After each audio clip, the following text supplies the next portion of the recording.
Hello friends, welcome back to our channel Panghal technology. और friends, आज की इस वीडियो में हम बात करेंगे पेंशन ऑन हायर वेजेस के लिए जो फ्रीक्वेंटली आस्क्ड क्वेश्चन, यानी कि हमारी काफी क्वेरी रहती है कि पेंशन ऑन हायर वेजेस के लिए अगर हम अप्लाई किया है हमने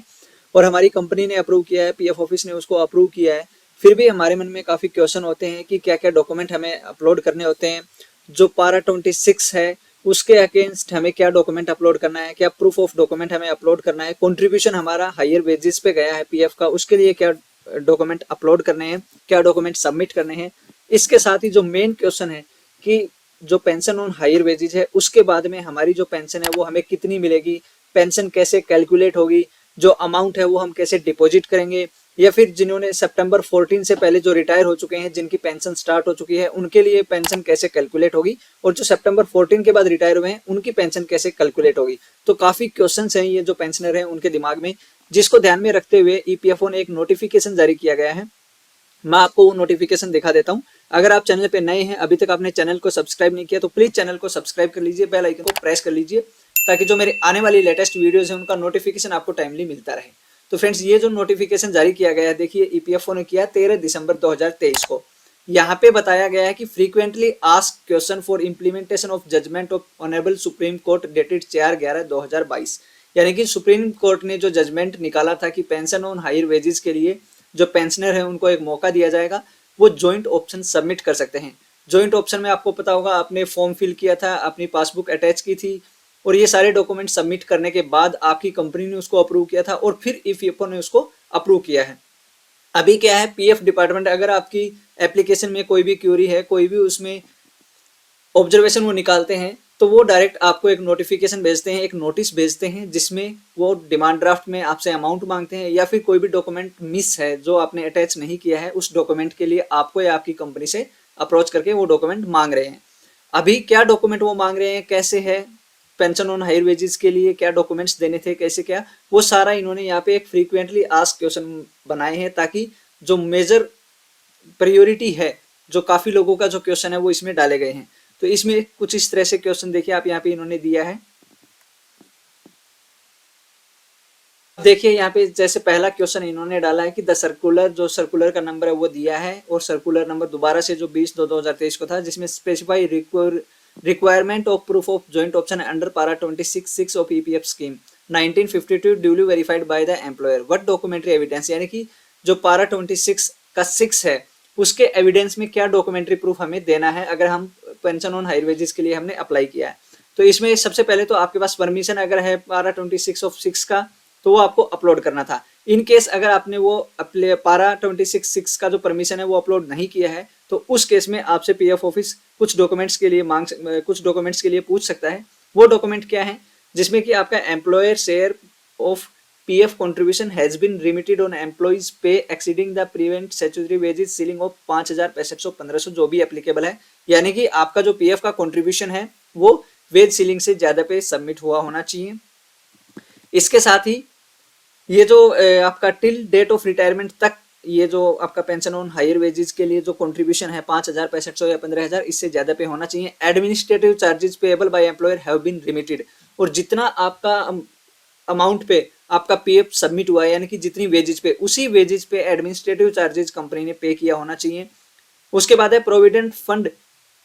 account of employee has been credited with interest as per para 60 of EPF, यानी कि आपका जो प्रोविडेंट फंड अकाउंट है, यानी कि पीएफ अकाउंट है, उसमें आपका अमाउंट विद इंटरेस्ट अपडेटेड होना चाहिए उसी एक्चुअल अमाउंट पे जितना आपका हायर वेजेस पे सबमिट हुआ है PF.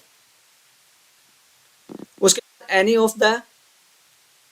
following document have been submitted along with the application for validation of option joint option as proof of joint option and permission under para 26(6). इसके साथ में क्या है कि जब आप ये एप्लीकेशन करते हैं, इसके साथ में आपको डॉक्यूमेंट्स क्या क्या देने हैं, wage detail submitted by the employer along with application for validation, यानी कि वेज डिटेल आपको डालना है। आपको पता होगा आपकी कंपनी ने जब आपने अपनी एप्लीकेशन डाली थी तो कंपनी उसमें वेज डिटेल डाल के सबमिट किया था कंपनी ने। उसके बाद है any salary slip letter from employer authenticated by employer, कोई भी आप सैलरी स्लिप दे सकते हैं जिसमें आपका जो पीएफ है वो आपका हायर वेजेस पे कटा हो, या फिर कंपनी से एक लेटर बना के आप दे सकते हैं। Copy of joint request and undertaking from employer, जो आपका जॉइंट रिक्वेस्ट है उस पे एम्प्लॉयर से अटेस्टेड वो आप दे सकते हैं। Letter from PF office issued prior to 4/11/2022 indicating PF contribution on higher wages. आपको अगर पीएफ ऑफिस से कोई ऐसा लेटर मिला है जिसपे अपना जो पीएफ है आपका हायर वेजेस पे डिडक्ट हुआ है, तो ये कुछ डॉक्यूमेंट्स हैं जो आपसे पीएफ ऑफिस मांग सकता है इन केस अगर आपने पेंशन ऑन हायर वेजेस के लिए अप्लाई किया है। इसके साथ ही इसमें और भी काफी क्वेश्चंस दिए गए हैं जो आपके काफी इंपॉर्टेंट हैं आपके लिए। उसमें आपको पता चलेगा कि अगर आप पेंशन ऑन हायर वेजेस के लिए अप्लाई करते हैं तो आपको कितनी पेंशन मिलेगी, आपकी पेंशन कैसे कैलकुलेट होगी। मैं आपको दिखाता हूँ नीचे। अभी देखिए यहाँ पे क्वेश्चन नंबर 4 है, what will be the applicable formula for member pension calculation, यानी कि जो मेंबर हैं उनका पेंशन कैसे कैलकुलेट होगा, क्या फॉर्मूला यूज किया जाएगा। अब यहाँ पे लिखा है the pension calculation will be as per para 12 of EPS 95, यानी कि ये जो पारा 12 है इसके अकॉर्डिंग आपकी जो पेंशन है वो कैलकुलेट होगी। उसके बाद फॉर्मूला डिपेंड करता है आपकी date of commencement of pension, यानी कि आपकी पेंशन कब से स्टार्ट होनी है, किस डेट से आप पेंशन में कवर हुए हैं। पेंशनेबल सर्विस डिपेंड करता है, पेंशनेबल सैलरी डिपेंड करता है। तो ये फॉर्मूला आपका इन सभी फैक्टर्स पे डिपेंड करता है कि आपकी सर्विस कितनी है, आपकी पेंशनेबल सर्विस सैलरी कितनी है, या फिर अभी आप करंटली अगर पेंशन मेंबर है तो आपकी पेंशन आपको कितनी मिल रही है। फिर उसके बाद है question number 5, how will member pensionable salary be calculated for members of EPS 95 eligible for pension on higher wages who retired prior to 1/9/2014, यानी कि जो सितंबर 14 से पहले रिटायर हो चुके हैं उनकी सैलरी कैसे, उनकी जो पेंशन है वो कैसे कैलकुलेट होगी। तो आपको पता होगा जो सितंबर 14 से पहले रिटायर हुए हैं उनकी जो पेंशन कैलकुलेट होगी वो एवरेज ऑफ 12 मंथ्स, यानी कि पिछले 12 मंथ्स की जो सैलरी है उसके बेस पे कैलकुलेट होगी। जबकि जो सितंबर 14 के बाद रिटायर हुए हैं, अब देखिए 6th क्वेश्चन यहाँ पे,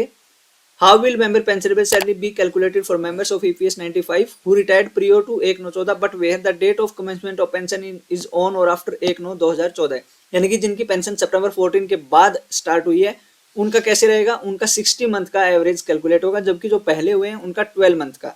तो ये इस तरह से पेंशन कैलकुलेट की जाती है जो सितंबर 14 से पहले जिनकी पेंशन बनी है और जिनकी सितंबर 14 के बाद पेंशन बनी है। उसके बाद यहाँ पे क्वेश्चन नंबर 7 में बताया गया है, how will member pensionable salary be calculated for members of EPS 1995 who have retired after 1/9/2014, यानी कि जो सितंबर 14 के बाद रिटायर हुए हैं उनकी पेंशन कैसे कैलकुलेट होगी, पेंशनेबल सैलरी कैसे कैलकुलेट की जाएगी। यहाँ पे फॉर्मूला बताया गया है। तो इसमें काफी जो ये फ्रीक्वेंटली आस्क्ड क्वेश्चन है वो दिए गए हैं, इंग्लिश और हिंदी दोनों में दिए गए हैं। अगर आपको डिटेल में इस पे वीडियो चाहिए तो हम एक सेपरेट वीडियो इसमें बनाएंगे, जो भी क्वेश्चन आपका हो इनमें से काफी क्वेश्चंस यहाँ पे दिए गए हैं। कोई भी क्वेश्चन आपको अगर समझना है तो आप कमेंट करके बता सकते हैं। इसमें काफी अच्छे से बताया गया है कि आपकी पेंशनेबल सैलरी कैसे कैलकुलेट होती है, सितंबर 14 से पहले जो रिटायर हुए हैं उनकी कैसे होगी और सितंबर 14 के बाद जो रिटायर हुए हैं उनकी कैसे होगी,